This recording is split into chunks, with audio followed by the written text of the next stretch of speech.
सुंदरवन नामक एक जंगल में टुन्नू चिड़ा अपनी पत्नी टुनटुनी चिड़िया और बेटी सुनहरी चिड़िया के साथ रहता था। उसके पास जमीन तो थी लेकिन साधन ना के बराबर थे। कुछ समय पहले उसके पास बैल थे लेकिन घर की हालत बिगड़ने के कारण उसने उन्हें बेच दिया। उनकी हालत बहुत ही दयनीय स्थिति में थी। घर की हालत देखकर उसकी पत्नी टुनटुनी चिड़िया अपने पति टुन्नू चिड़ा से कहती है, टुन्नू जी, मेरी बात मान लीजिए। मुझे कड़कनाथ सेठ के यहाँ काम करने दीजिए। साफ सफाई और घर के काम ही तो करने हैं। क्या फर्क पड़ जाएगा? अगर मैं वहाँ जाकर काम कर लूँगी तो कम से कम घर के राशन पानी का तो खर्चा निकल ही जाएगा। और होली का त्योहार आने वाला है। सुनहरी बेटी भी होली खेलने के लिए बहुत खुश है और उसे गुंजिया भी खानी है। मैं उसका दिल नहीं तोड़ सकती टुन्नू जी। ऐसी बात मत किया कर सुनहरी की माँ। तेरी बातें मेरे दिल को छलनी कर देती हैं। यह मेरे लिए मर मिटने जैसा हो जाता है। टुनटुनी चिड़िया, तुम जानती नहीं हो उस कड़कनाथ सेठ की नीयत कितनी गंदी है। वह अपने घर पर काम करने वाली हर चिड़िया पक्षी पर बुरी नजर रखता है और मैं नहीं चाहता कि वहां जाकर तुम भी उसकी गंदी नजर का शिकार बनो। मुझसे तो नहीं देखा जाएगा और मैं तो जंगल में किसी को अपना मुंह भी नहीं दिखा पाऊंगा। नहीं, तू वहां काम करने नहीं जाएगी। बस टुन्नू चिड़ा दिन भर इसी चिंता में रहता था कि वो अपनी पत्नी और बच्ची को ढंग का खाना कपड़े तक भी नहीं दे पा रहा था। वो टूटे फूटे घर में ही गुजारा चला रहे थे। टुन्नू चिड़ा जब भी जंगल में किसी से मदद मांगने जाता कि हल और बैल दे दो या ट्रैक्टर उसके खेत में चला दो, तो सभी पक्षी उसे मना कर देते। एक दिन उसने अपने खेतों को फावड़े से खोदते खोदते वो अधमरा सा हो गया। उसकी सूखी जमीन पर फावड़ा भी नहीं चल रहा था लेकिन वो लगातार फावड़ा चलाए जा रहा था। उसकी आंखों के सामने बार बार अपने परिवार का चेहरा आ रहा था। उधर जंगल का सेठ गीदड़ की तरह नजरें गड़ाए बैठा था कि कब टुन्नू चिड़ा मदद के लिए उसके पास आए और वो उसकी जमीन हथिया ले। वो जब भी टुन्नू चिड़ा से मिलता था तो उसे एक ही बात कहता था, अरे टुन्नू रे, तुझे कितनी बार कहा है अपनी जमीन मुझे दे दे, मैं तुझे उसके अच्छे दाम दे दूंगा। लेकिन टुन्नू चिड़ा उसे हमेशा ना कर देता और उसका एक ही जवाब होता, नहीं साहब, पैसे तो एक दिन खत्म हो जाएंगे लेकिन जमीन ये मेरे पूर्वजों की निशानी है। भला इन्हें मैं कैसे बेच सकता हूँ? ये कहकर टुन्नू चिड़ा वहाँ से चला जाता है। ऐसे ही कुछ दिन बीत जाते हैं। एक रोज टुनटुनी चिड़िया अपने पति से कहती है, सुनिए जी, घर में आटा नहीं बचा है और न चार सब्जी कुछ भी खाने को नहीं है। अब हम क्या खाएंगे जी? होली का त्योहार भी नजदीक है। बच्ची के लिए रंग और पिचकारी के इंतजाम कहाँ से करेंगे? टुनटुनी, तू सुनहरी के लिए कुछ देख है तो हम तो भूखे भी सो जाएंगे। लेकिन टुन्नू जी, आपने भी तो सुबह से कुछ भी नहीं खाया है। आपको भी तो भूख लगी होगी ना? ऐसा कब तक चलेगा टुन्नू जी? भूख तो लगी है टुनटुनी, लेकिन मेरी जेब में पैसे नहीं है कि मैं बाजार जाकर आटा खरीद सकूं और खेत पूरी तरह बंजर है, उसमें घास तक का एक अंश नहीं होता है। अपने पति की लाचारी देख टुनटुनी चिड़िया को उस पर दया आती है। फिर उसका ध्यान अपने पति की बात पर जाता है और वो आंगन में लगी घास को देखती है। फिर टुनटुनी चिड़िया उसे तोड़कर लाती है और उसे पतीले में उबाल लेती है। फिर सिलबट्टे पर पीस को उसका पेस्ट बना लेती है और उसमें चीनी दूध मिलाती है और उसे तेल भरी कढ़ाई में डाल देती है। फिर उसकी हरी भरी गुजिया तैयार हो जाती है। ये ले सुनहरी मेरी बच्ची, अपनी माँ को माफ करना। घास की गुजिया बनाने के अलावा मेरे पास और कोई चारा नहीं था। तो क्या हुआ माँ? मास्टर जी कहते हैं हमारे पूर्वज भी जब जंगल में रहते थे तो उन्होंने भी यही हरी घास की गुजिया खाई थी, तो फिर हम क्यों नहीं खा सकते? बिल्कुल सच कहा मेरी बच्ची, तुम तो बहुत समझदार हो गई हो। फिर जैसे ही सुनहरी और टुन्नू चिड़ा उसे अपने मुंह में डालते हैं तो उसे खाकर कहते हैं, अरे वाह माँ, ये तो बड़ी ही स्वादिष्ट गुजिया है। मैंने तो आज तक ऐसी गुजिया कभी नहीं खाई। हाँ टुनटुनी, यह तो लाजवाब है कि आंखों से आंसू बहने लगते हैं। मैं जानती हूँ आप ये दोनों मेरा दिल रखने के लिए कह रहे हैं। ये इतनी अच्छी गुजिया भी नहीं है। आप दोनों झूठ मत बोलो। आप दोनों बस मेरा मन रखने के लिए सब कह रहे हैं। फिर उन तीनों की आंखों से आंसू बहने लगते हैं। तभी दरवाजे पर कोई डाकिया तोता आता है। जी, ये टुन्नू चिड़ा जी का घर है। तभी टुन्नू चिड़ा और टुनटुनी चिड़िया बाहर आते हैं। क्या बात है भाई साहब? दरअसल मैं लॉटरी विभाग से आया हूँ कुछ महीने पहले। जो आपने लॉटरी खरीदी थी उसका आज रिजल्ट आया है और आपने इस लॉटरी को जीत लिया है, जिसका इनाम पूरे 1 लाख है। और साथ में ये आज का खाना हमारी कंपनी की तरफ से आपके लिए और आपके परिवार को हैप्पी होली। ये सुनकर टुनटुनी चिड़िया, टुन्नू चिड़ा, सुनहरी चिड़िया सब बहुत ही खुश होते हैं। अब उनके दिन बदल जाते हैं। वो बिना किसी चिंता के होली का त्योहार मनाते हैं और टुन्नू चिड़ा ट्रैक्टर बुलवाकर अपने खेतों पर चलवाता है, जिससे उसकी बंजर भूमि में जान आ जाती है और उसमें फसल उग जाती है। और साथ ही वो अपने लिए पक्का घर भी बनवा लेता है और अब शहरों से नई नई खाद लाकर अपने खेतों में डालता, जिससे उसकी फसल अच्छे से तैयार हो जाती है और वो उससे भी काफी पैसे कमाने लगता है। देखते ही देखते अब वो उस जंगल का सबसे अमीर पक्षी बन जाता है और अब वो अपने परिवार की हर इच्छा पूरी करता और खुशी खुशी उनके साथ रहने लगता। एक गांव में टुनटुनी नाम की चिड़िया अपने पिता बंटी कबूतर के साथ रहती थी। उसे पेड़ पौधों और जानवरों से बहुत प्यार था। उसके घर के पीछे वाले बगीचे में एक पेड़ था जिससे टुनटुनी को बात करना बहुत अच्छा लगता था। एक दिन जब वो अपने घर के पीछे वाले बगीचे में उस पेड़ से बातें कर रही थी, तभी उसे उसका दोस्त कालू कौवा मिला जो उसके साथ में पढ़ता था। अरे टुनटुनी, तू यहाँ? मैं तुझे कब से ढूंढ रहा हूँ। कल मेरी बहन की शादी है, सबको आना है। मेरी सारी दोस्त कल लहंगा पहन कर आ रही हैं। तू भी लहंगा पहन कर आना, फिर हम सब दोस्त खूब मस्ती करेंगे। पर कालू, तुम मेरे हालात तो जानते हो ना। मैंने आज तक कोई अच्छा और महंगा कपड़ा नहीं पहना, तो मैं लहंगा कहाँ से पहनूंगी? इसलिए मैं तुम्हारी बहन की शादी में नहीं आ सकती। टुनटुनी, चाहे कुछ भी हो जाए, तुम्हें आना ही होगा। तुम्हारे बिना शादी में मजा नहीं आएगा। तुम आ जाना। मुझे और भी दोस्तों को इनवाइट करना है। अच्छा, मैं अभी चलता हूँ। उसके बाद कालू कौवा वहाँ से चला जाता है और टुनटुनी भी अपने घर आ जाती है। उसके पापा खेत में जाने के लिए तैयार हो रहे थे, लेकिन टुनटुनी को रोता हुआ देखकर वो अपनी बेटी से बोलते हैं, तुझे तो पता है तेरी माँ अब इस दुनिया में नहीं रही। मैं कितनी मुश्किलों से खेतों में काम करके घर चला रहा हूँ, तेरा पालन पोषण कर रहा हूँ। तेरी दादी भी बीमार पड़ी है, पर हाँ, मैं अपनी पूरी कोशिश करूँगा कि तुझे लहंगा दिला सकूँ। सच में पिताजी, आप मुझे लहंगा खरीद कर दोगे ना? हाँ बेटा, मैं तुझे दे दूंगा, लेकिन पहले तू अपने आंसू पोंछ ले। टुनटुनी अपने पिता के जाने के बाद घर का काम करके अपने घर के पीछे वाले बगीचे में जाती है और उस पेड़ के पास जाकर बैठ जाती है और वहाँ जाकर सोचती है कि उसके पास लहंगा कैसे आएगा, क्योंकि वो जब भी उदास या परेशानी में होती थी वो उस पेड़ के पास जाकर उससे घंटे भर बातें करती थी। टुनटुनी ये सोच सोच कर रो रही थी कि तभी उसे पेड़ से आवाज आती है, क्या हुआ टुनटुनी, तुम इतनी परेशान क्यों हो और इतना रो क्यों रही हो? मैं उदास हूँ, इसलिए रो रही हूँ। तुम्हें क्या मैं अपने दुख में रो भी नहीं सकती? रोने से कुछ नहीं होगा। टुनटुनी, बताओ मुझे क्या बात है। क्या पता मैं तुम्हारी कुछ मदद कर सकूं। अगर मैं तुम्हारी कुछ मदद कर पाऊंगा तो मुझे बहुत अच्छा लगेगा। तुम मेरी कैसे मदद कर पाओगे? तुम तो अपनी जगह से हिल भी नहीं पाते हो। पर ठीक है, कोई बात नहीं, मैं तुम्हें अपनी परेशानी बता देती हूँ। फिर टुनटुनी अपनी उदासी का कारण उस पेड़ को बता देती है। अच्छा, मैं चलती हूँ, तुम अपना ख्याल रखना। ये कहकर टुनटुनी अपने घर पहुंच गई और वो अपनी दादी को दवाई दे रही थी। तभी उसे एहसास हुआ कि उसके दरवाजे पर किसी ने खटखटाया है। उसने दरवाजा खोला तो उसे कोई नहीं दिखा, लेकिन उसे 2 शॉपिंग बैग दिखे।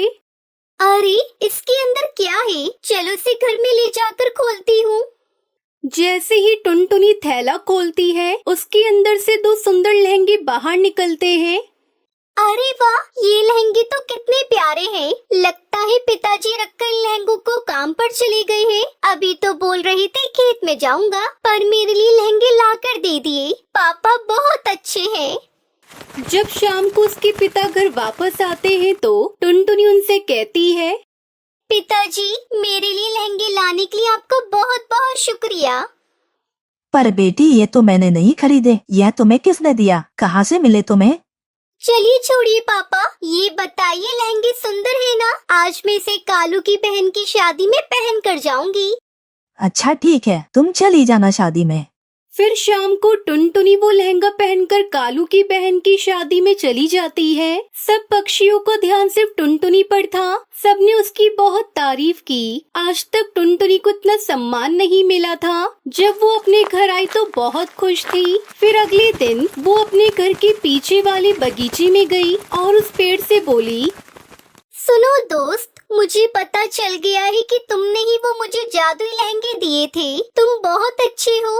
टुनटुनी इतना कहती है कि तभी वो पेड़ एक जादुई लहंगे के पेड़ में बदल जाता है और टुनटुनी से बोलता है, टुनटुनी, मैं एक जादुई लहंगे का पेड़ हूँ। मैं जादुई नगर से किसी कारणवश बाहर आ गया और मैं अब एक आम के पेड़ की तरह रहता हूँ। तभी तुम मुझे मिली थी। तुम मेरा और मेरे आसपास के पेड़ पौधों की देखभाल करती थी और मुझे काटने से बचाती थी। इसलिए मैंने सोचा कि तुम मेरी इतनी मदद कर सकती हो तो मैं तुम्हारी एक मदद क्यों नहीं कर सकता। वो दोनों लहंगे जादुई लहंगे हैं। एक लहंगे से जो भी तुम मांगोगी वो तुम्हें मिल जाएगा और दूसरे लहंगे से तुम गरीब पक्षियों की मदद कर सकती हो। लेकिन दोनों लहंगों से एक दिन में सिर्फ एक ही इच्छा पूरी हो सकती है। तुम उन लहंगों का कभी गलत इस्तेमाल मत करना। तुम्हारा बहुत बहुत शुक्रिया जादुई लहंगे के पेड़, तुमने मेरी इतनी मदद की। ठीक है, अब मैं चलती हूँ। तुम अपना ख्याल रखना। फिर टुनटुनी जल्दी से अपने घर आई और जादुई लहंगे से बोली, ए जादुई लहंगे, मुझे एक बड़ा सा घर दे दो जिसमें जरूरत का सारा सामान हो और उसके पीछे खूबसूरत सा बगीचा हो। टुनटुनी के इतना कहते ही वो घर एक बड़ा सा घर बन गया और उस घर के पीछे एक सुंदर सा बगीचा था जहाँ पर बहुत सारे फूल और तितलियाँ थी। जब बंटी कबूतर काम करके खेत से वापस आया तो अपने घर का रूप बदला हुआ देखकर वो हैरान रह गया। पिताजी देखिए, हमारा घर कितना बदल चुका है और हमारे पास एक खूबसूरत सा बगीचा भी है। आप जानते हैं, मैं जिस पेड़ से बातें करती हूँ उसी ने मुझे ये सब दिया है। पिताजी, वो एक जादुई लहंगों का पेड़ है और आपको पता है, उस जादुई लहंगे से मेरी रोज एक इच्छा पूरी हो सकती है। उसके पिता बंटी कबूतर और टुनटुनी बहुत खुश थे। वो हर रोज अपने बगीचे में जाकर पक्षी और जानवरों को खाना खिलाती थी और उनकी देखभाल करती थी। अगले दिन टुनटुनी उस लहंगे से बोलती है, ये जादुई लहंगे, मेरी दादी को बिल्कुल स्वस्थ कर दो। इतना कहते ही टुनटुनी की दादी बिल्कुल ठीक हो गई। उस दिन के बाद से टुनटुनी अपना जीवन हंसी खुशी व्यतीत करने लगती है। बहुत समय पहले की बात है। एक जंगल में टुनटुनी चिड़िया अपनी बूढ़ी माँ टूनी और पिता टुन्नू चिड़ा के साथ एक टूटे फूटे कच्चे मिट्टी के घर में रहती थी। उन्हें हमेशा बरसात का डर लगा रहता था। कहीं जोर की बरसात की वजह से उनका घर टूट न जाए और वो बेघर न हो जाए। वहीं टुनटुनी की माँ पक्षियों के घरों में नौकरानी का काम करती थी और टुनटुनी के पिता टुन्नू चिड़ा फल बेचकर अपने घर का गुजारा किया करते थे। टुन्नू की जितनी भी कमाई होती थी उनसे वो अपने घर का खर्चा और अपनी बेटी की पढ़ाई का खर्चा उठाया करता था। एक दिन फल बेचते समय एक हवाई मोटर से टुन्नू का एक्सीडेंट हो जाता है और उसके पंख में चोट लग जाती है। टुन्नू चिड़ा से उड़ा भी नहीं जा रहा था। अब घर की सारी जिम्मेदारी टुनटुनी चिड़िया के कंधों पर आ गई थी। माँ, फल बेचने पर उतने पैसे नहीं हो पाते हैं जिससे हम पिताजी का इलाज करवा सके। यहाँ तक कि हम एक वक्त का खाना भी ठीक से नहीं खा पा रहे हैं। मैं सोच रही हूँ कि मुझे पैसे कमाने के लिए शहर के जंगल चले जाना चाहिए। अगर शहर में जाकर किसी के घर में नौकरानी का काम करूँगी तो मुझे लगता है कि फल बेचने से ज्यादा अच्छे पैसे मिल जाया करेंगे। बेटी, तू सही कह रही है और तूने बहुत अच्छा फैसला लिया है। तू शहर के जंगल जा, हमारी चिंता बिल्कुल मत करना। मैं अपना और तुम्हारे पिता का ध्यान रख लूंगी। फिर अगले दिन टुनटुनी शहर के जंगल के लिए रवाना हो जाती है। शहर पहुंचते ही वो घर घर जाकर पक्षियों से काम मांगने लगती है। पूरे दिन भटकने के बाद टुनटुनी को कहीं काम नहीं मिलता। 2 दिन हो गए हैं, मुझे कहीं भी काम नहीं मिल रहा। यहाँ पर किसी को नौकरानी की जरूरत नहीं है। मेरे पास थोड़ा बहुत काम था, वो भी खत्म हो गया और इतने बड़े शहर में कैसे रहूंगी। और अगर लगेगा। हे भगवान, मेरी मदद कीजिए। तभी वहाँ पर एक बूढ़ा तोता पक्षी आता है। बेटे, मुझे बहुत जोर से भूख और प्यास लग रही है। क्या तुम मुझे कुछ खाने के लिए दे सकते हो? मेरे पास खाने के लिए कुछ भी नहीं है, सिर्फ 10 रुपए है। लेकिन कोई बात नहीं, आप ये पैसे ले लीजिए और इनसे कुछ खा लेना। बूढ़े तोते पक्षी को पैसे देकर टुनटुनी इधर उधर काम ढूंढने लगती है। कुछ देर उड़ने के बाद टुनटुनी को एक बच्चा दिखाई देता है। दीदी, मेरे दादाजी बहुत बीमार हैं। मुझे उनके लिए दवा लेनी है। क्या आपके पास कुछ पैसे होंगे? मेरे पास अब केवल 20 रुपए ही बचे हैं, जो मैंने अपने लिए बचाए थे। पर कोई बात नहीं, इसे तुम रख लो और अपने दादा के लिए दवाई खरीद लेना। दीदी, आप हमारे साथ हमारे छोटे से घर में चलोगी? हम अकेले अपने दादा को डॉक्टर के पास नहीं ले जा सकते।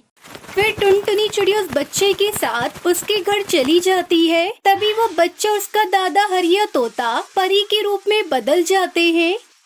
बेटी, हम एक ऐसे पक्षी के तलाश में थे जो नेक दिल पक्षी हो। क्या तुम हमारी मदद करोगी? हाँ बताइए, मैं आपकी क्या मदद कर सकती हूँ? मैं यहाँ पर सैर करने आई थी, तभी जादूगर कालू कौवे ने मुझे कैद कर लिया। बड़ी मुश्किलों से मैं अपनी जान उससे बचाकर भागी थी। मेरी सारी जादुई शक्तियाँ हमारी छड़ी में होती है। जब मेरी जादूगर से लड़ाई हो रही थी, तब मैंने अपनी जादुई छड़ी अपने जादुई लीची के घर में छुपा कर रख दी।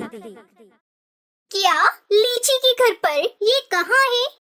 यहाँ से थोड़ी दूर पर एक बहुत घना जंगल है, वहीं पर है जादुई लीची का घर है। मैं अभी यहाँ से नहीं जा सकती, इसलिए क्या तुम मेरी जादुई छड़ी वहाँ से ला सकती हो? लेकिन मैं जादुई लीची के घर में कैसे जाऊँगी? मेरे पास जादुई लीची के घर की चाबी है। उस लीची के घर में केवल वही लोग जा सकते हैं जो नेक दिल और दूसरों की मदद करने वाले हो। ठीक है, मैं वहाँ जरूर जाऊंगी और आपकी जादुई छड़ी लेकर ही आऊंगी। फिर परी टुनटुनी को चाबी दे देती है। चाबी लेकर टुनटुनी चिड़िया लीची के घर की तरफ चल पड़ती है। थोड़ी देर बाद उड़ते उड़ते वो लीची के घर के पास पहुंच जाती है। वहाँ पर उसे 2 लीची के घर दिखाई देते हैं। पहला लीची का घर उससे बोलता है, अगर तुम मेरे घर में आओगी तो तुम्हें मेरे घर में बहुत सारे सोने के सिक्के मिलेंगे, जिन्हें बेचकर तुम बहुत अमीर हो जाओगी, जिससे तुम आलीशान घर खरीद सकती हो, और मैं तुम्हें जादुई लीची का घर भी दूंगा। तभी दूसरा लीची का घर बोलता है, अगर तुम मेरे घर में आओगी तो तुम्हें यहाँ सोने के कोई सिक्के नहीं मिलेंगे और न ही पैसे मिलेंगे, लेकिन हाँ, तुम्हें यहाँ पर परी की जादुई छड़ी जरूर मिलेगी। अब तुम्हारे हाथ में है कि तुम्हें परी की मदद करनी है या खुद अमीर बनना है। मुझे पैसे और घर की बहुत ज्यादा जरूरत है, लेकिन फिर भी मैं पैसे और घर नहीं लूंगी। मैं परी की मदद करना चाहती हूँ, क्योंकि इस समय परी बहुत परेशानी में है, इसलिए मुझे उनकी मदद करनी है। टुनटुनी के इतना बोलते ही पहले लीची का घर बोलता है, टुनटुनी, तुम बहुत अच्छी चिड़िया हो। तुम कभी लालच नहीं करती। तुम्हारा ऐसा व्यवहार देखकर हम बहुत खुश हैं। इसलिए मैं तुम्हें पैसे, सोने के सिक्के और जादुई लीची का घर उपहार में देना चाहता हूँ।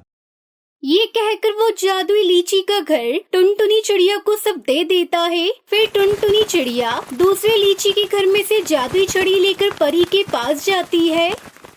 सच में टुनटुनी, तुम बहुत अच्छी चिड़िया हो। अगर तुम्हारी जगह कोई और चिड़िया होती तो वो धन दौलत को चुनती, लेकिन तुम धन दौलत के लालच में नहीं आई। अगर तुम चाहो तो मुझसे कोई भी एक इच्छा पूरी करवा सकती हो। परी जी, मुझे अब और कुछ नहीं चाहिए, क्योंकि जादुई लीची के घर ने मुझे सब कुछ दे दिया है जिसकी मुझे जरूरत थी। उन्होंने मुझे लीची का जादुई घर दिया है। बस आप मुझे मेरे घर पहुंचा दीजिए। टुनटुनी चिड़िया के इतना कहते ही परी अपनी जादुई छड़ी से टुनटुनी को उसके घर पहुंचा देती है। टुनटुनी, मेरी प्यारी बच्ची, आ गई तू। अरे, तुझे इतने सारे सोने के सिक्के और पैसे किसने दिए, और ये जादुई लीची का घर? मुझे सब बता, ये सब किसने दिया है तुझे? टूनी के इतना कहते ही टुनटुनी अपनी माँ को सारी कहानी सुनाती है। ये सारी बातें सुनकर वो बहुत खुश होते हैं। पिताजी, अब मैं आपके पंखों का इलाज शहर के बड़े हॉस्पिटल में करवाऊंगी और आप बहुत जल्दी ठीक हो जाएंगे। अब हमारे पास इतने सारे पैसे हैं कि अब हम शहर के जंगल में आराम से रह सकते हैं। और ये जादुई लीची का घर, ये कोई मामूली घर नहीं बल्कि जादुई लीची का घर है। इस घर में हमारी सारी जरूरत की चीजें मौजूद है। उसके बाद टुनटुनी अपने परिवार के साथ हंसी खुशी लीची के घर में रहने लगती है।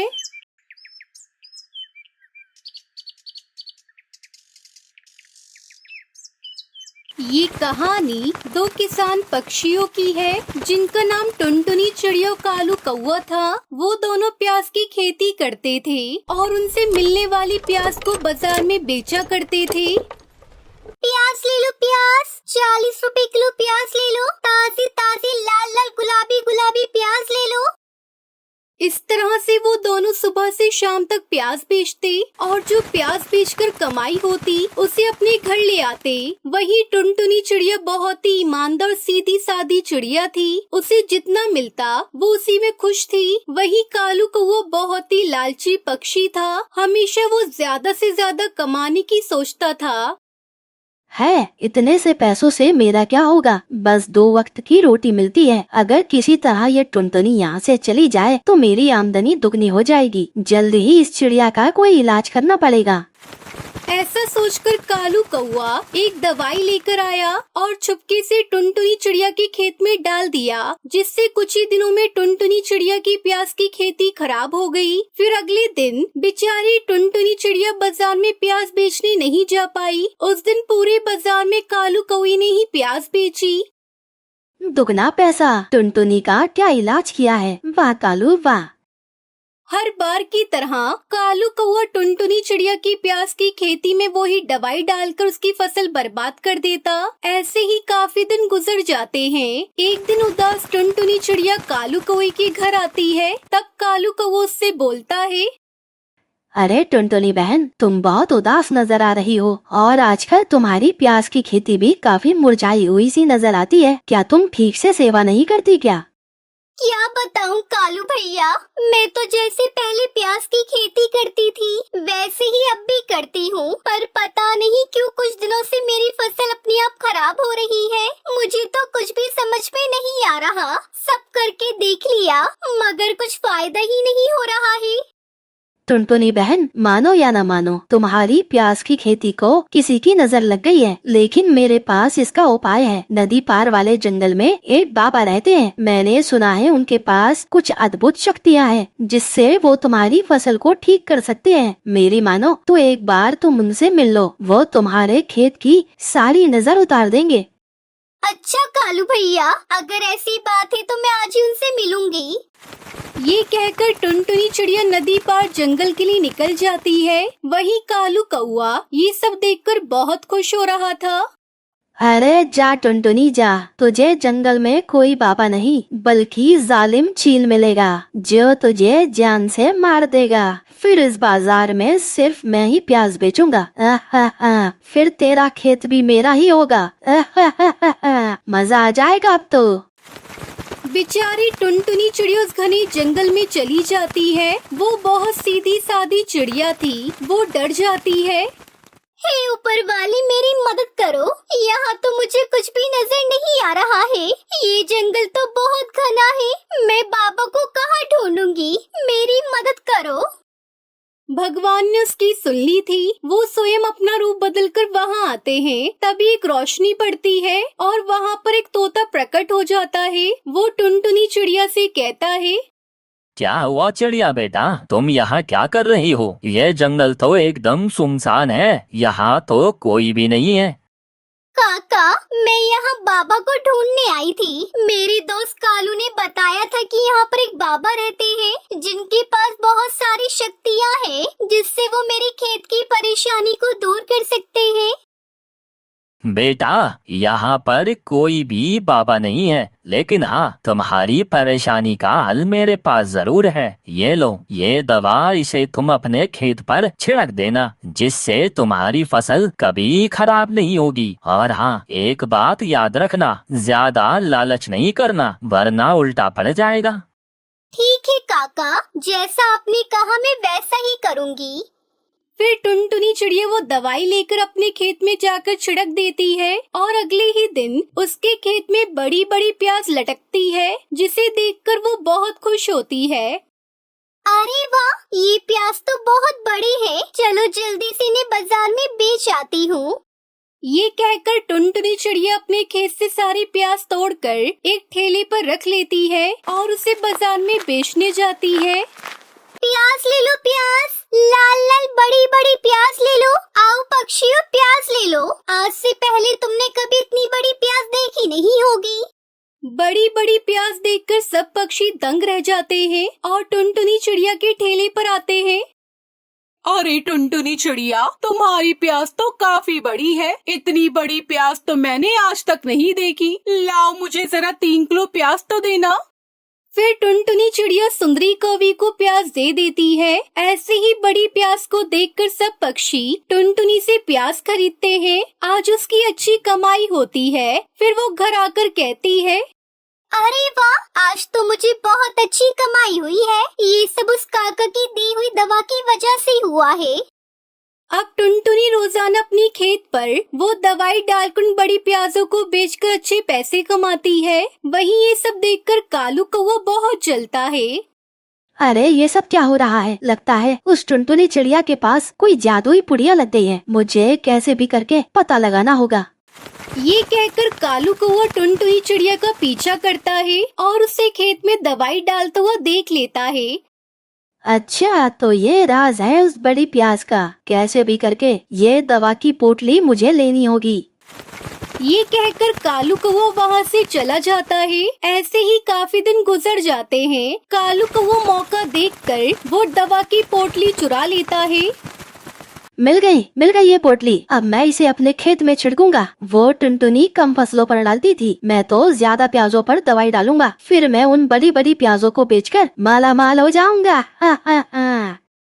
ये कहकर कालू कौवा रात में अपने खेत में दवाई छिड़क देता है, लेकिन अनजाने में वो मधुमक्खी के छत्ते पर भी वो दवाई छिड़क देता है। अगले दिन वो अपने खेत में जाता है तो प्याज बड़ी बड़ी हो जाती है। उसके साथ वो मधुमक्खी का छत्ता भी बड़ा हो जाता है। उसके अंदर की मधुमक्खी भी बहुत बड़ी होती है।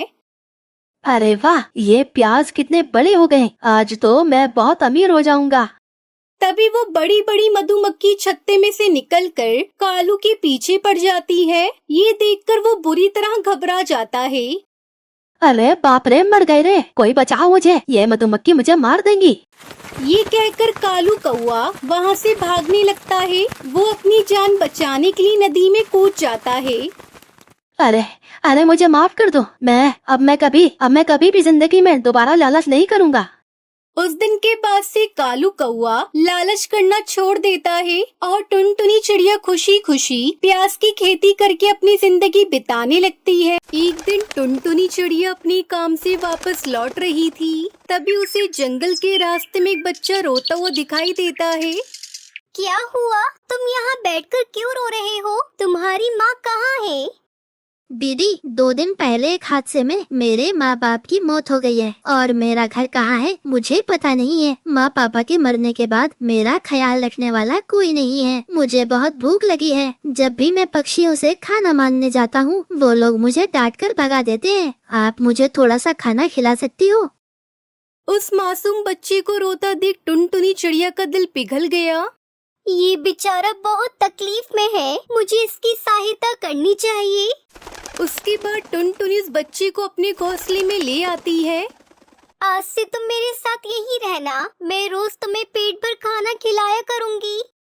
फिर टुनटुनी चिड़िया कुकू चिड़ा को खाना देती है। टुनटुनी चिड़िया अपना खर्चा चलाने के लिए रोज सुबह सुबह गांव वालों से सब्जी इकट्ठा करके बाजार में बेचा करती थी। इस काम से वो थोड़े बहुत पैसे कमा लेती थी। फिर एक दिन कालू कौवा अपनी पत्नी सुंदरी कौवी के साथ टुनटुनी के घोंसले के पास आता है। सुन चिड़िया, यहाँ की सारी जमीन मेरी है। पिछले कई सालों से हमने यहाँ ध्यान नहीं दिया, इसलिए तूने यहाँ घोंसला बनाकर तैयार कर लिया। अब चल जा यहाँ से, हम दोनों यहाँ पर खेती करने वाले हैं। ये सुनकर टुनटुनी चिड़िया घबरा जाती है। देखिए कालू भैया, मैं मानती हूँ कि ये जमीन आपकी है, लेकिन मैं इस बच्चे के साथ यहाँ रहती हूँ। अगर आप हमें यहाँ से भगा दोगे तो हमारे पास रहने के लिए कोई दूसरी जगह नहीं है, इसलिए हमें यहाँ से मत निकालो। अरे हमने तुम भिखारियों का ठेका ले रखा है क्या, जो हम तुम्हारे बारे में सोचने बैठेंगे? हम तो सिर्फ अपने फायदे से मतलब रखते हैं, और तुम दोनों निकल जाओ यहाँ से, वरना मुझसे बुरा कोई नहीं होगा। उसके बाद टुनटुनी चिड़िया उस बच्चे को लेकर वहाँ से दूर एक तालाब के किनारे के पास चली जाती है। मुझे किसी भी तरह इस तालाब के किनारे छोटा सा घोंसला तैयार करना होगा। उसके बाद कोकू चिड़ा और टुनटुनी चिड़िया साथ मिलकर तालाब के किनारे अपना मिट्टी का घोंसला तैयार करने लगते हैं। पूरा दिन मेहनत करने के बाद वो दोनों घोंसला तैयार कर लेते हैं। दीदी मेरे पास एक उपाय है, क्यों ना हम इसी तालाब के किनारे सब्जियां उगाना शुरू कर दें। सब्जियां बेचकर हमें बहुत पैसे मिलेंगे, उसके बाद हमारी सारी परेशानियां दूर हो जाएंगी। हाँ तुम ठीक कहते हो कोकू, तालाब के किनारे की जमीन उपजाऊ दिखाई देती है, हम यहाँ पर सब्जियाँ उगाएंगे। फिर अगले दिन से वो दोनों वहाँ पर सब्जी उगाना शुरू कर देते हैं। बारिश का मौसम भी आ जाता है। कुछ दिनों के बाद चारों तरफ ढेर सारी सब्जियाँ तैयार हो जाती हैं। जंगल में जोरदार बारिश हो रही थी। अरे वाह, ये कितनी सारी सब्जियाँ! मुझे तो लगा था कि ये बहुत ही कम सब्जियाँ उगेंगी, लेकिन यहाँ तो सब्जियों का ढेर तैयार हो गया है। हम इसे बेचकर बहुत सारे पैसे कमाएंगे, फिर अपना एक पक्का घोंसला बनाएंगे। उसके बाद कोकू और टुनटुनी खुशी खुशी सब्जियां तोड़ के इकट्ठा करने लगते हैं, लेकिन तभी अचानक कालू कौ और सुंदरी कौ भी वहाँ आ जाते हैं। लगता है तुझे नहीं पता, ये तालाब और इसके आसपास की जमीन भी हमारी है, और हाँ, तूने यहाँ जो सब्जियाँ उगाई है इस पर हमारा अधिकार है, इस पर हमारा अधिकार है। चल तू यहाँ से भाग जा। देखो, मैं तुम्हारी हर बात नहीं मानने वाली। मुझे अच्छी तरह पता है तालाब जंगल के किनारे है, यहाँ पर किसी पक्षी का कोई अधिकार नहीं। तुम दोनों मुझे बेवकूफ बनाने की कोशिश मत करना। तभी कालू कौवा डंडे से टुनटुनी चिड़िया और उस बच्चे को पीटने लगता है। हमें छोड़ दो, हमें जाने दो। तुम हमें इतना परेशान क्यों कर रहे हो? हमने तुम्हारा क्या बिगाड़ा है? लगता है आज के लिए इतना काफी है, अब ज्यादा जबान चलाई न मुझसे, मैं तुझे जान से मार दूंगा। बेचारी टुनटुनी चिड़िया कोकू चिड़ा के साथ डर के मारे वहाँ से चली जाती है। फिर अगले दिन, उस दिन के बाद से वो दोनों तालाब के किनारे सब्जियाँ उगाकर बाजार में बेचने लगते हैं। दूसरी तरफ बेचारी टुनटुनी चिड़िया बारिश में फूट फूट कर रोने लगती है। हम दोनों का नसीब ही फूटा है, हम एक पल भी आराम नहीं कर पा रहे हैं। हर कोई हमारे पीछे पड़ा है, जिसे देखो वो हमें परेशान कर रहा है। ना हमारे पास रहने को घर है, ना सर छुपाने के लिए छत, और ये बारिश भी पता नहीं ये बारिश कब रुकेगी। तभी अचानक एक परी की नजर उन दोनों पर पड़ती है। वो परी एक दयालु और नेक परी थी। वो उन दोनों के पास जाकर उनके दुख का कारण पूछने लगती है। टुनटुनी चिड़िया परी को अपनी सारी आप बीती बता देती है। तुम चिंता मत करो, उस कालू कौवे सुंदरी को सबक सिखाने को उपाय है मेरे पास। उसके बाद परी एक लाल रंग की लिपस्टिक टुनटुनी चिड़िया को देती है। तुम उस तालाब के किनारे जाओ और इस लिपस्टिक को अंदर मौजूद पानी में डाल दो, फिर अगले ही पल वहाँ पर एक विशाल जादुई लिपस्टिक का घर तैयार हो जाएगा। वो हमेशा तुम्हारी बात मानेगा और तुम्हारी हर इच्छा पूरी करेगा। ये सुनकर टुनटुनी चिड़िया कोकू चिड़ा बहुत खुश होते हैं। उसके बाद वो दोनों परी का शुक्रिया अदा कर तालाब के किनारे पहुंच जाते हैं। फिर टुनटुनी जादुई लिपस्टिक तालाब के पानी में डाल देती है और देखते ही देखते तालाब के पानी में एक जादुई विशाल लिपस्टिक का घर प्रकट हो जाता है। मैं तुम्हारी सहायता करने के लिए प्रकट हुई हूँ टुनटुनी, बोलो तुम क्या चाहती हो? हम दोनों के पास रहने की जगह नहीं है, तुम हमारे रहने का इंतजाम कर दो। टुनटुनी के इतना कहते ही उस विशाल लिपस्टिक के घर के ऊपर दो बड़ी खिड़कियां दरवाजा प्रकट हो जाता है। ये देखो, मैं घर के रूप में बदल गई हूँ, आज से तुम दोनों मेरे अंदर रह सकते हो। लिपस्टिक के घर को देखकर वो दोनों बहुत खुश होते हैं, लेकिन तभी अचानक कालू कौआ और सुंदरी कौवी वहाँ भी आ जाते हैं और लिपस्टिक के घर को देखकर हैरान रह जाते हैं। यह तालाब जादुई है और इसमें जादुई लिपस्टिक का घर प्रकट करके दिया है। देखो सुंदरी, ये लालची चिड़िया फिर से यहाँ आ गई। चलो इन दोनों को मारकर यहाँ से भगा देते हैं। इसके बाद ये लिपस्टिक का घर हमारा हो जाएगा। मेरी होती हुई तुम दोनों इनका कुछ नहीं बिगाड़ सकते। उसके बाद जादुई लिपस्टिक का घर उन दोनों को खूब बिजली के झटके देता है और साथ ही उनकी डंडे से पिटाई करता है। उसके बाद लिपस्टिक का घर उन दोनों के सर पर दो बड़ी बड़ी विशाल लिपस्टिक प्रकट कर देता है। अरे ये लिपस्टिक बहुत ही भारी है, कोई इसे मेरे ऊपर से हटाओ, मुझसे इसका वजन नहीं सहा जाता। ये तो भी शुरुआत है कालू कौवे। 2 दिनों तक ये दोनों लिपस्टिक तुम दोनों की सर पर इसी तरह रखी रहेगी। तुम दोनों को इनका वजन झेलना ही पड़ेगा। तुम दोनों चाहे कुछ भी कर लो, इनसे छुटकारा नहीं पा सकते। यही तुम दोनों की सजा है। चलो भागो यहाँ से। फिर जादुई लिपस्टिक का घर कालू सुंदरी को बिजली के झटके देते हुए वहाँ से भगा देता है। उस दिन के बाद से टुनटुनी चिड़िया कोको चिड़ा के साथ तालाब के किनारे ढेर सारे लिपस्टिक की खेती करके उसे बाजार में बेचने लगती है। धीरे धीरे उन दोनों की गरीबी पूरी तरह दूर हो जाती है और वो दोनों खुशी खुशी अपने जादुई लिपस्टिक के घर में रहने लगते हैं। टुनटुनी चिड़िया सुंदरवन जंगल में रहती थी। टुनटुनी चिड़िया को घरों में रंग करना बहुत ही ज्यादा अच्छे से आता था। पूरे जंगल में टुनटुनी चिड़िया जैसा रंग कोई भी पक्षी नहीं कर पाता था, इसलिए जंगल के पक्षी टुनटुनी चिड़िया से ही अपने घर को रंग करवाते थे। जंगल में कालू कौआ भी रहता था। कालू कौआ टुनटुनी चिड़िया से बहुत ज्यादा जलता था, क्योंकि वो पेंट करके इतने ज्यादा पैसे जो कमा रही थी। टुनटुनी चिड़िया के पास एक बहुत ही बड़ा घर था जो उसने बड़ी मेहनत से बनाया था। अब वो उसे रंग करने लगती है और कुछ ही देर में वो बहुत सुंदर रंग करती है। मैं तो बहुत ज्यादा थक गई हूँ ये रंग करके। चलो थोड़ी देर के लिए नदी से पानी पी आती हूँ। और फिर टुनटुनी चिड़िया नदी से पानी पीने के लिए चली जाती है और नदी से ठंडा ठंडा पानी पीती है और फिर थोड़ी देर में नदी के पास ही बैठ जाती है। इतने में वहाँ पर बबली कबूतरी आ जाती है और वो टुनटुनी चिड़िया से कहती है, टुनटुनी चिड़िया, तुम तो यहाँ बड़े मजे से बैठकर आराम कर रही हो। मेरे घर को कौन रंग करेगा? चलो मेरे घर को जल्दी से रंग करो। और फिर टुनटुनी चिड़िया बबली कबूतरी के घर को रंग कर देती है। जब बबली कबूतरी अपने घर को रंग हुआ देखती है तो वो बहुत ज्यादा खुश होती है। अरे वाह टुनटुनी चिड़िया, तुमने मेरे घर को बहुत सुंदर बना दिया। जब मेरा बेटा ये घर देखेगा तो बहुत खुश होगा। बबली बहन, मैंने आपके घर को अच्छे से रंग कर दिया है। अब आप मुझे मेरे 10 गेहूं के दाने दे दे ताकि मैं अपने घर चली जाऊं।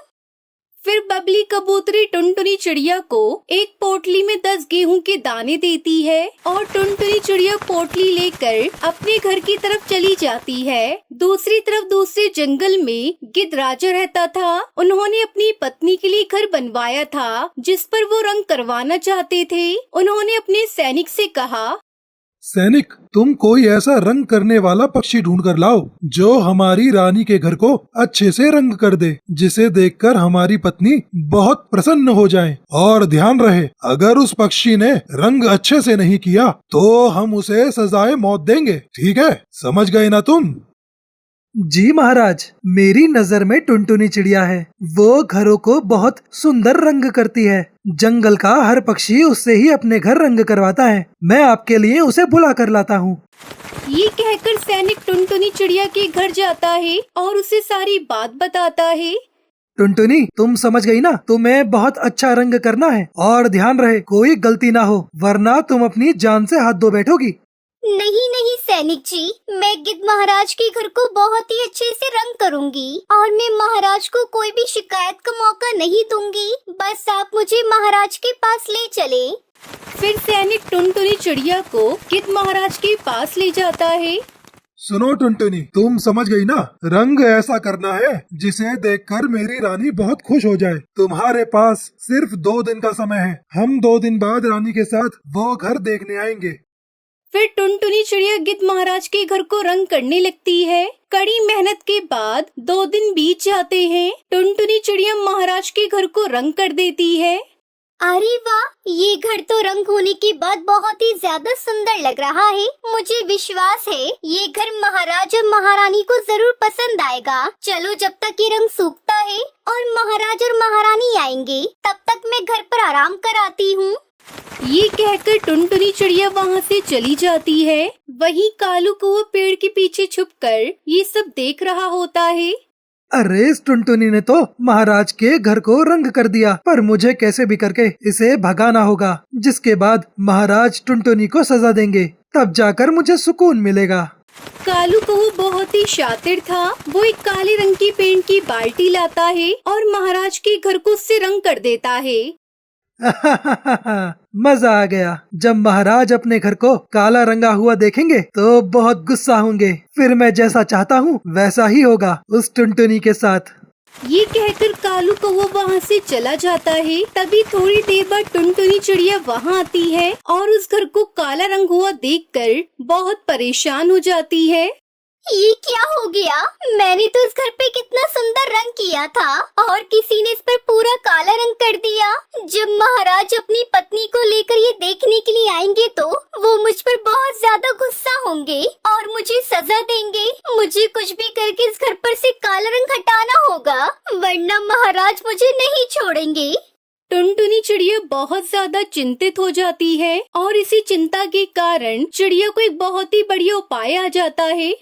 अरे हाँ, मैं बादल भैया के पास जाती हूँ और बादल भैया से कहती हूँ कि बारिश करें ताकि घर पर लगा सारा काला रंग उतर जाए और जो मैंने रंग किया था वो दिखने लगे। फिर टुनटुनी चिड़िया बादल के पास चली जाती है और कुछ देर के लिए वो बादल को बुलाकर ले आती है और काफी ज्यादा तेज बारिश शुरू हो जाती है।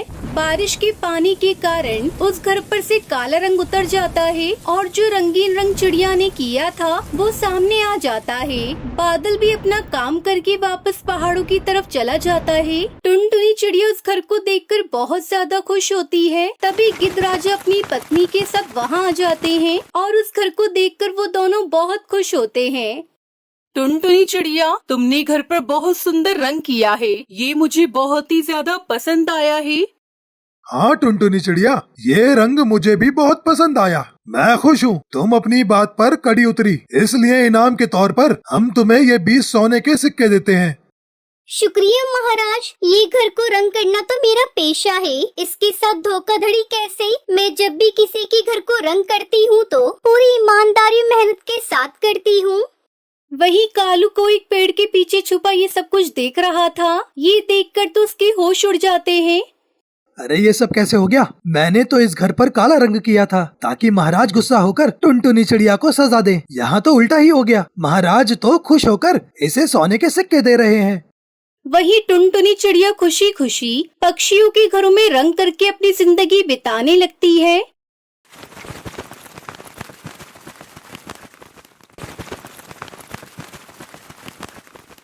एक जंगल में टुनटुनी चिड़िया अपनी छोटी बहन पिंकी चिड़िया और अपनी माँ टूनी चिड़िया के साथ फूलों के बने घर में रहती थी। उसकी माँ टूनी जंगल में फूल बेचने का काम करती थी। वहीं टुनटुनी चिड़िया को जादू सीखने का बहुत शौक था। वो जंगल में रहने वाले जादूगर से जादू सीख रही थी। वहीं बीमारी के चलते उनकी माँ की मौत हो जाती है। ऐसे ही काफी दिन गुजर जाते हैं।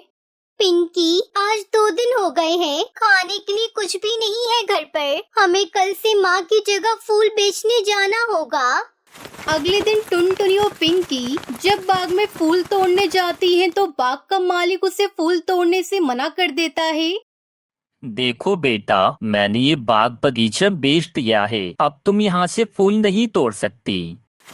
ये सुनकर वो दोनों उदास वहाँ से चली जाती है और एक सुनसान जंगल में आ जाती है। तभी टुनटुनी चिड़िया पिंकी से कहती है, पिंकी, तू अब मेरा जादू देख।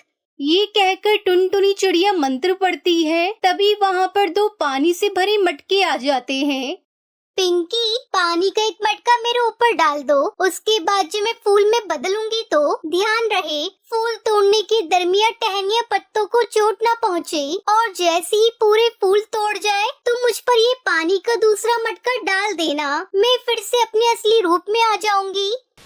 पिंकी जैसे ही टुनटुनी के ऊपर पानी डालती है वो एक बहुत ही खूबसूरत फूल के पेड़ में बदल जाती है। पिंकी जल्दी से पेड़ से फूल तोड़कर अपनी टोकरी भर लेती है और फिर दूसरा पानी का मटका उसके ऊपर डाल देती है और वो दोनों उस फूल को लेकर जंगल में जाकर बेचने लगती है। फूल ले लो फूल, रंग बिरंगे खुशबूदार फूल ले लो। वो फूल इतने सुंदर सुगंधित होते हैं कि हर कोई इस फूल की खुशबू की खूब प्रशंसा करते हैं और उनसे वो फूल खरीदने लगते हैं। इधर दूसरे जंगल में हरिया नाम का एक राजा था जो काफी दिनों से बीमार था। कोई भी दवा उस पर असर नहीं कर पा रही थी। उसका सेनापति कालू कौआ बहुत परेशान था। तभी एक सेवक वहाँ फूल लेकर आया। फूल को देखकर राजा हरिया तोता ने थोड़ी हरकत की